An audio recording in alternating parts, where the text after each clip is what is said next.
Hi, everybody. Pen here with Yogacises. Really excited to have Becca Rich here. She is a yoga instructor and also a yoga coach, and she has some amazing programs, opportunities coming up, and we could share that with everybody at the end. So welcome. Thank you again for coming on. And so let's begin with a little background about you and how you got started with yoga and why you choose the path. Yeah, of course. So thanks for having me on here, Pam. I'm really excited. I listened to a few of your podcasts and it really opened my eyes to, I forget her name, but I listened to the one about adrenal. She's a PA. What was her name again? And it really opened my eyes. It was awesome. We had a great time listening. Yeah. So I found yoga probably about like 6 or 7 years ago. I didn't have any like exercise in my life. I didn't make the JV soccer team, and like I just was not like having a good time like health wise. I kept getting sick every year, and that's kind of how people I find yoga, right? They have something wrong with them and they're like, all right, I need to do something to take care of myself. And that really was true in my situation, and I found yoga and was really excited about it. When you find yoga, I think that a lot of people just dive right in and want to learn like as much as they can about yoga because they are just so passionate about it. It changed, like everyone always says, it changes their lives, right? I say that. It completely changed my life. So after I found yoga, I got into this groove of like posting on social media and wanting everybody that I could talk to about yoga to come to yoga. I just was so passionate about it, and I wasn't even a teacher at that point. I was just like, this is amazing. This thing is just like so powerful. And then I did a Reiki training. I don't know if you know about Reiki, but it's energy healing. And I did my level 1, and then I was like, oh, I'm like destined. Like it was kind of one of those things where I just want to help people heal and feel better. So I went to teacher training in Costa Rica. I did like one of those accelerated ones. It was 17 days, I think. First time traveling out of the country by myself, and it was really exciting. I met a ton of great people. And then once I got back, I immediately started teaching. I moved to New Orleans, Louisiana. So it was like a whole new city, all new people, and I just started teaching all the time. I'm also an engineer full-time working. And so it's really cool to like balance my left brain and my right brain with yoga and engineering.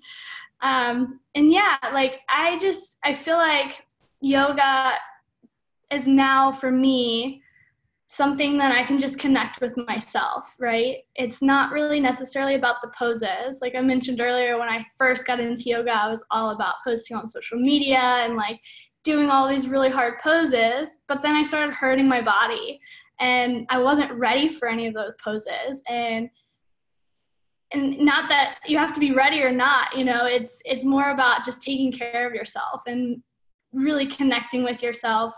And that's kind of where my practice has transitioned and how I teach has transitioned over the time. It's way less about poses. I hardly say pose names anymore. And when I practice, I just roll out my mat and I'm like, where in my body am I tense today? Where do I need to feel like stretching or breathing or awareness? All that stuff I kind of combine.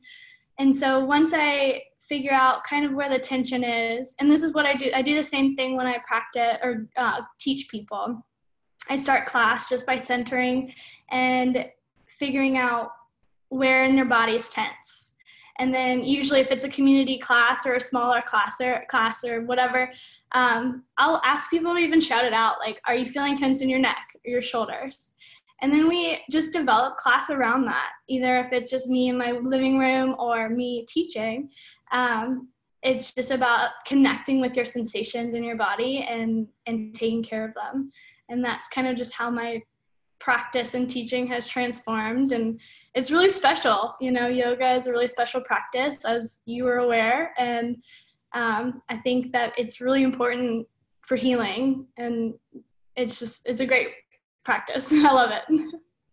Right. That's so true. And you can definitely, like, instead of, being externally dealing with the outside world, like get to focus internally on what your body needs, right? So Yeah, definitely. And I just started rereading the sutras, and it's so funny. It like blows my mind because I read the sutras in yoga teacher training years ago, and then now I'm rereading them, and it's just one of those things where when you reread, you get like a whole new perspective. And the first few sutras literally say yoga is directing your mind inwards so you can get to know yourself beyond your thoughts. And this is nothing about anything else. Like that's the first few, and it just like was like, oh my gosh, like this is my practice. This is how I teach, and it was really cool. that's awesome. I need to revisit that again too. So thank you for bringing that up. Yeah, girl, I love it. I just love reading. This is yeah. All right. But we can connect afterwards and then just talk about book recommendations because I'm like, oh, into different books. I think every single person that I've interviewed so far have mentioned Reiki. That is so funny. Yeah. Have you gotten a Reiki reading or anything? No, not yet. Oh, maybe you should. Maybe this is the universe telling you. Maybe. Yes. How do you, because I've asked this question with other interviews as well, like in terms of how do you incorporate Reiki with your yoga practice, with your clients? So like I kind of said, my teaching and practice has changed. So to like go inwards. So a lot of times Reiki can be all sorts of things, right? It could just be me on video chat with you and just like holding space for you in my heart and wishing like healing energy towards you. That's Reiki. And so once you're certified in Reiki and you become aware of that like healing energy, it kind of just is natural. Like I feel that way. Like I'm always in that space. So I'm not necessarily going, I used to, when I had like private clients, I would for sure. But I don't want to invade on people's space if they don't want it. So that it's kind of like a boundary that I've set up. And same with hands-on assist. Like I only do it like if it's a private client that asks for it kind of thing. I don't, in my personal opinion, like I think hands-on assists are just kind of crossing a boundary, which is it's okay. Like in certain situations, if a student is like about to fall over, I'm like, okay, like here you go. But yeah, like Reiki is just the same way, just energetically instead of physically. And I try and set that boundary to honor people's spaces, but I'm always in the space of like wishing people healing energy and openness. So I'm doing Reiki all the time. That's awesome. So with your own practice and when you teach, I know you focus on like how they're feeling and how you're feeling, but do you lean towards a specific style of yoga, or do you do a combination of different ones? Yeah, so my teacher training, it was funny. She's an Iyengar-based teacher, I guess. And every single day we did a different type of yoga. So like one day we had pillows stuffed up in our shirts to practice prenatal. And then one day we were doing kids yoga and jumping around. And then, she showed us all the different types. But I would say that I am more hatha based. I'm not a flow teacher, even though I incorporate some flow. It's more about linking your movement to your breath instead of flowing. And then once I'm still an alignment-based teacher, which is the Iyengar Hatha kind of influence that I've had in my life. And I'm an engineer, like I said, so I'm really focused on like making sure that you take care of your body in a safe way. But it's way less about like the aesthetics of the pose, if that makes sense. So it's less about getting your heels to the ground and downward facing dog for me and how I practice and how I teach. It's more about where do you feel the sensation? So do you feel it in the backs of your legs, the knees, the ankles? Do you feel it more in your shoulders or your back? And things like that. Just becoming aware is more so. But Hatha, to answer your question, Hatha is probably the closest you could describe to it.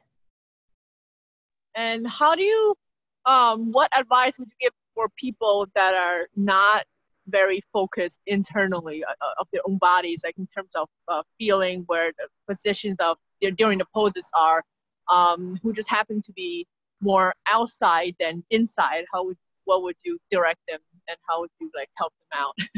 Yeah, because when beginners come into class, right? They're always focused on making sure they're doing the right thing and looking to the person next to them and to me if I'm moving my body as well. Honestly, what I do, because I move slower, I say if you're comfortable, close your eyes. Like especially during the warm-ups, like when we're doing like cat and cow kind of movements or just anything on your hands and knees and closer to the ground, I start class that way. Or if I do start class that way, I will say, if you're comfortable, close your eyes or kind of just look on the ground in front of you and I always start with like belly breathing, just very simplistic. Put your hand on your belly and start getting connected with that breath. And then I start to show the movement, inhale, hands out and up. Like if you're just sitting on the ground, just to start connecting the pieces of your brain to linking your movement with your breath. And then we'll start moving through like a typical sequence or whatever. But I think it's really important outwardly and looking at the people next to you if you are comfortable closing your eyes, because then you can really like start to feel the sensations in your body. And that's my piece of advice. But if you're not comfortable closing your eyes, I would say that it takes time, you know. You just have to keep practicing. And I know that a lot of people do want to do poses and aesthetically, which is fine. Like that's how I got into it. There's nothing wrong with that. So when you're in those poses, ask yourself why. That's the next step. Why do you want to be in this pose? What do you get out of it? Why do you come to yoga? You want to keep coming to yoga. Just answering those types of questions also helps my students kind of go inwards. And they're like, oh, why do I like yoga? Like, why am I here?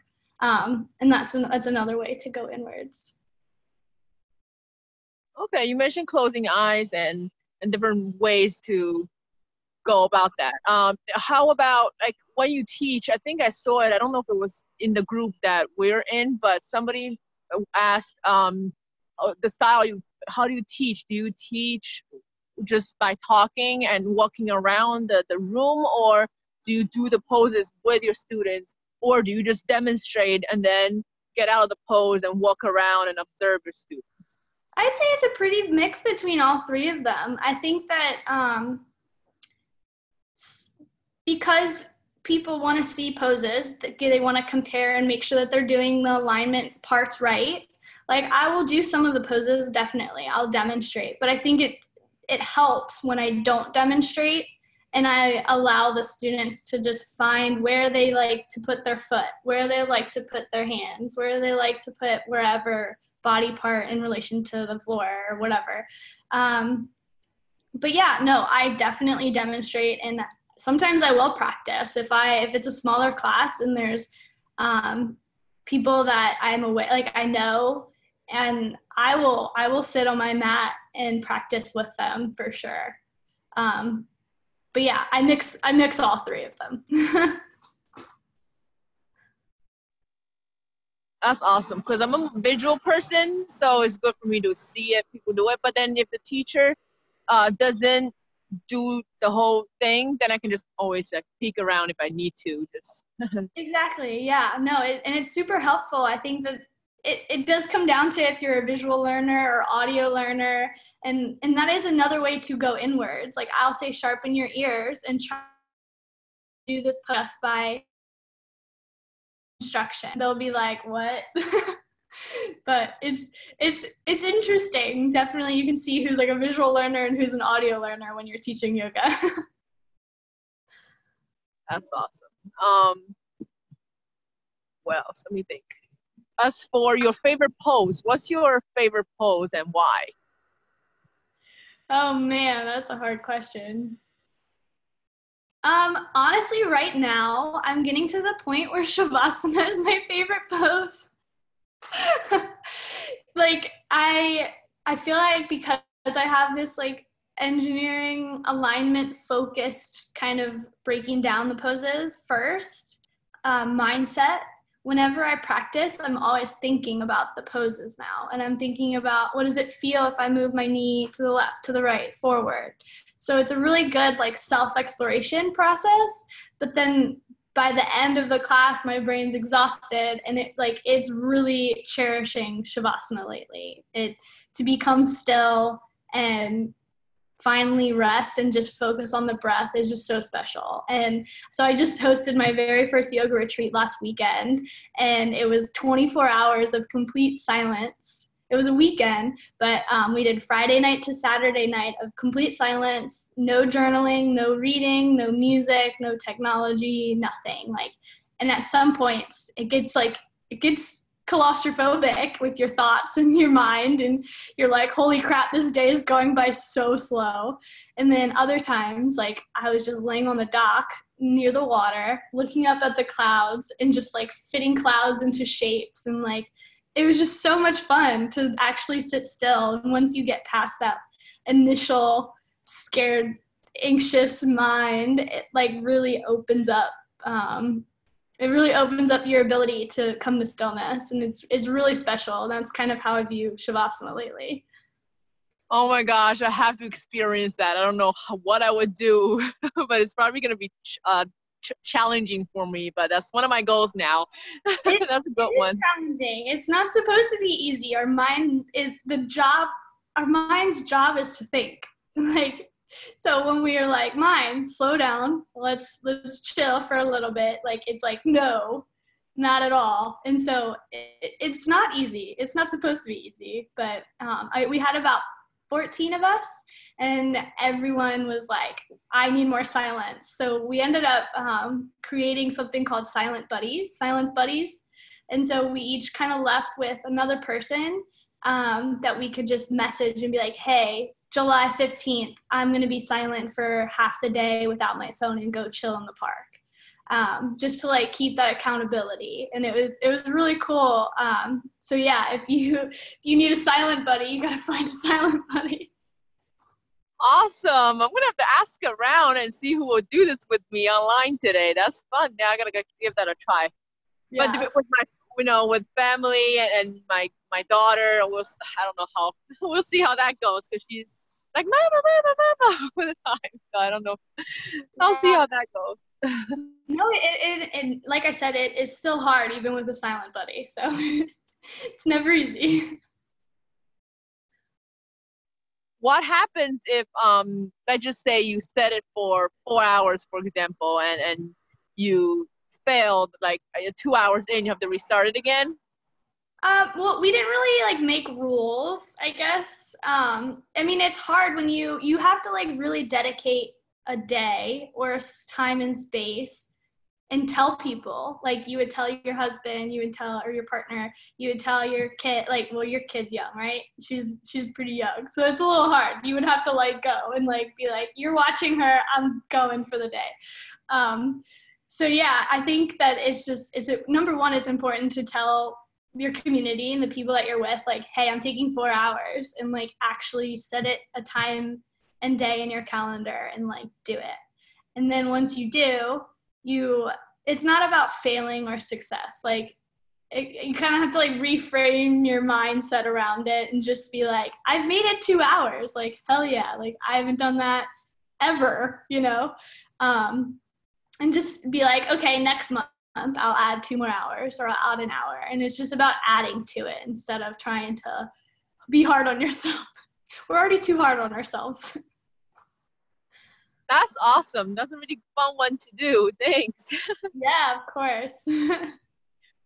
So what's your routine like from the time you get up? What time do you get up, and your general routine?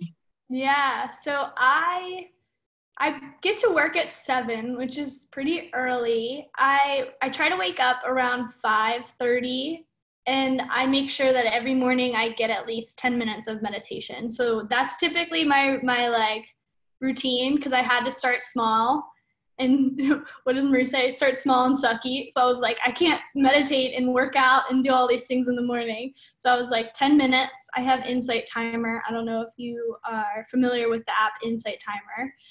It's a great app. If anyone doesn't have it, get it. And then I have a cup of lemon water. Sometimes I'll journal. And my work is pretty flexible. So typically I just bring breakfast to work, and like the first 30 minutes I sit and either listen to like a podcast, or I listen to music, meditation music, and journal, or just eat just for the first 30 minutes. And then, and that kind of has become my routine, which is weird because I leave the house and go to work, but I like set this time for me in my cube. And I feel like it's easier to like just be in my little space and shut the door and not worry about like my partner like waking up and stuff. So yeah, that's kind of been and I've tried tons of different things. I've tried trying to do like 30 minutes of stretching in the morning. And it's, I don't know, just the 10 minutes works for me. And then I work during the day, and afterwards I either teach yoga or I go to a movement class. I ran yesterday or 2 days ago for the first time in like years. And that was really cool. Yeah, my routine is kind of just all over the place, but also not. I don't know. There's structure to it. I like it. There's like structure, but then there's also like a decent bit of flexibility. So it's kind of cool. And so me and my partner's goal is to travel full time in the next year or two. So right now we're kind of just gearing up and saving up and just like figuring out what we want to do. And so I'm kind of like really loving the structure, knowing that in a year we're just going to be completely erased and we're just going to be like backpacking throughout the world. But yeah, so I like the structure right now.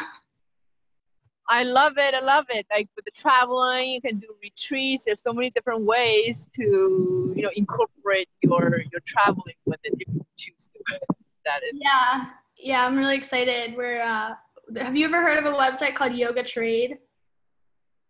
No, I haven't. So it's work trade opportunities around the world that you can like teach yoga, volunteering, and they'll give you like accommodations and stuff.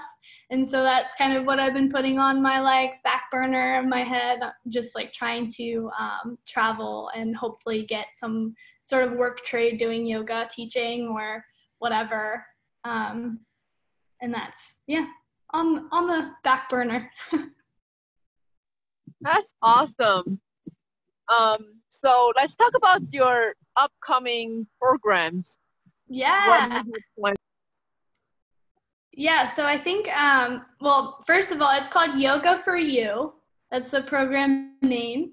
I'm kind of still like figuring out details, right? But what I'm thinking is a 6-week kind of intro to how to create your own personal yoga practice. So a lot of people, when they start yoga, like I said, they love it. They want to learn more. And the main way to learn more about yoga is by going to a yoga teacher training. And they're super expensive and you have to travel. And so my thought process is people that aren't necessarily ready to become teachers or want to do teacher training but want to create their own yoga practice at home.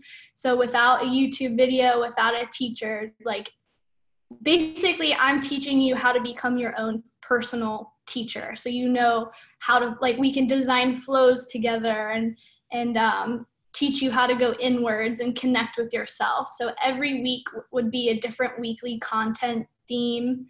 I'm super into journaling, so I'll probably add some journal questions in there for you to either journal about or think about.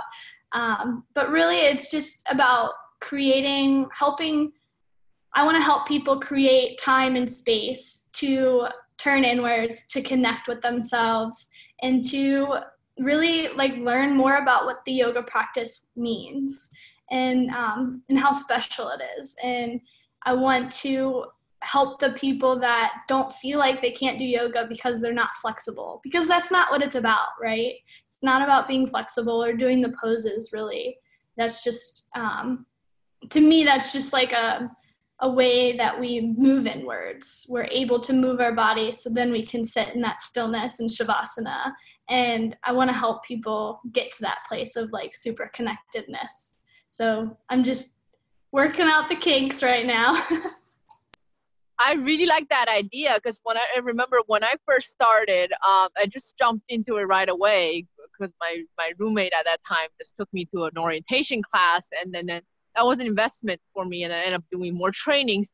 And initially, it was just for myself, for me to learn and what to do, and not having the intention of teaching. But then right afterwards, I was like, maybe now I'm feeling much better, and I'm healing from health issues, and now I can probably go teach. And then but the thing is, all these teacher trainings, it costs a lot, and then a lot of people don't even end up following the path of teaching. Yeah It's just really important, and a lot of people are super self-conscious about their bodies and if they're doing the poses right. And so I just want to help like alleviate some of that extra stress. Yoga is supposed to help de-stress us, not stress us out about if we're doing it right or not. So and I love getting to know people and talking and hearing people's journeys, and really like that's what I'm passionate about. That's the whole reason that I want to travel, is to like connect with people all over the world and just like experience people. And so that's one of the main driving forces behind this, is just like getting to know someone in 6 weeks is like not that much, but it's enough to like really connect on a deeper level, especially when we're talking about connecting with our bodies, connecting with our deeper true selves. And yeah, I want to get to know people and hang out, That's definitely a great way to do it. And especially like not just like us, the phone internet connection, but you got to meet them in person and connect to them that way during the traveling. Yeah, when I'm traveling, for sure. And so that's like one of the things. So I'm my Yoga for You program is online, but I'm also doing it for people in New Orleans, where I'm located now. And then hopefully when I'm traveling, I can do it in person with people. So when I do start connecting with people online, I can go and travel and be like, hey, I'm in your city. Like, let's meet up and do yoga together, let's hang. Yeah, they do that. I've seen people even like write books after their course, and then they just like do a book tour type of thing. I don't know about writing a book. I'm not there yet. Well, I was thinking maybe you could just your course, like the audio part, and just transcribe it into writing, and then that'll just be a book. You don't even have to think about writing. No, that's a good idea. Like a case study on how people like develop over time. Girl, giving me too many ideas.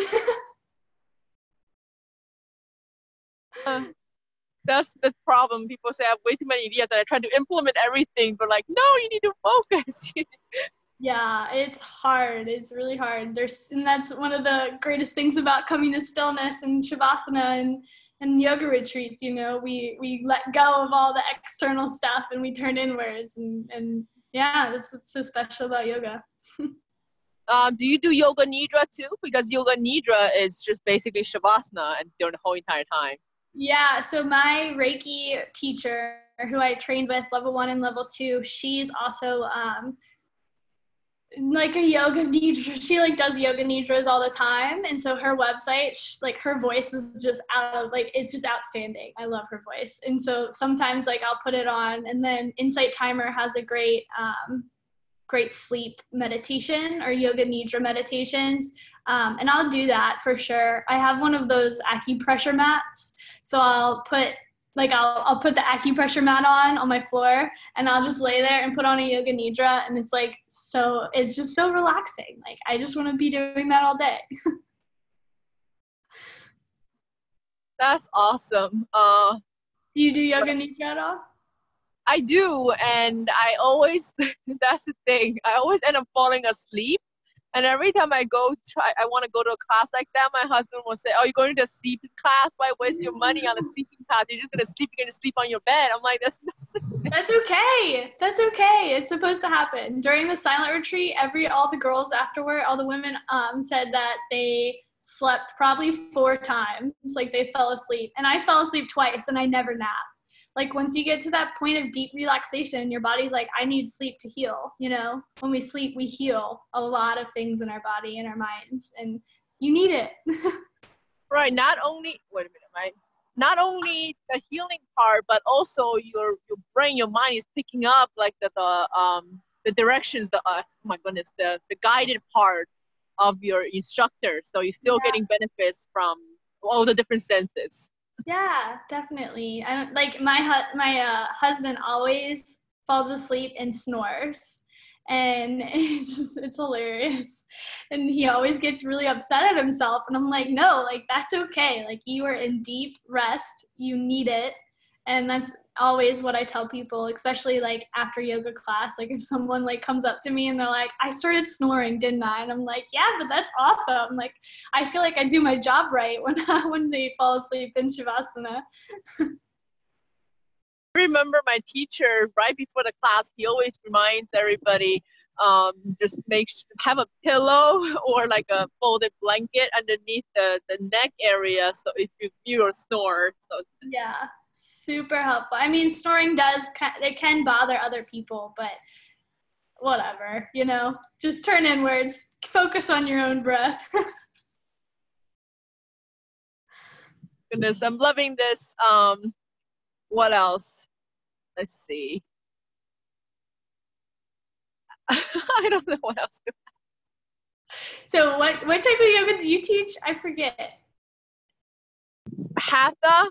Hatha. But Okay. I got certified in meditation, so I do meditation as well. Awesome. But I haven't been teaching, just like really focusing on studying and working on my programs as well. Yeah, no, that's awesome. Really excited for you. I can't wait to so once is there like a website or something where people can submit their email address or information to have more information for your programs coming up?